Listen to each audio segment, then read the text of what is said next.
நேயர்களே, முக்கிய செய்தி. கொல்கத்தா அணியை வீழ்த்தி சிஎஸ்கே அணி வெற்றி பெற்றுள்ளது. தொடர் தோல்விகளுக்கு பிறகு சிஎஸ்கே அணி தனது 3வது வெற்றியாக இந்த வெற்றியை பதிவு செய்து உள்ளது. கொல்கத்தா அணியின் இந்த தோல்வியின் நிமித்தம் தனது பிளே ஆஃப் வாய்ப்பை கேள்விக்குறியாக்கியுள்ளது. கொல்கத்தா அணிக்கு எதிரான ஐபிஎல் போட்டியில் சென்னை அணி த்ரில் வெற்றி பெற்று தனது 3வது வெற்றியை பதிவு செய்து உள்ளது.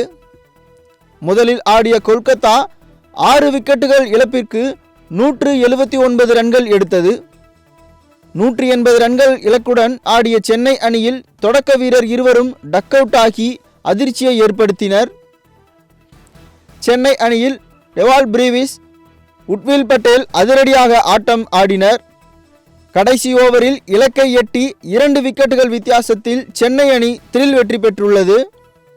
4 போட்டிகளில் தொடர் தோல்விக்கு பிறகு சென்னை அணிக்கு ஆறுதல் வெற்றி கிடைத்துள்ளது. நடப்பு ஐபிஎல் தொடரில் இது சென்னை அணிக்கு 3வது வெற்றியாக அமைந்துள்ளது.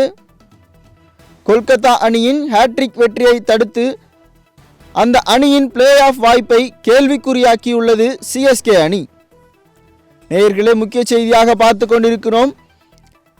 கொல்கத்தா அணியை வீழ்த்தி சிஎஸ்கே அணி தனது 3வது வெற்றியை பதிவு செய்து உள்ளது. இதனால் கொல்கத்தா அணியின் பிளே ஆஃப் வாய்ப்பு கேள்விக்குறியாகியுள்ளது.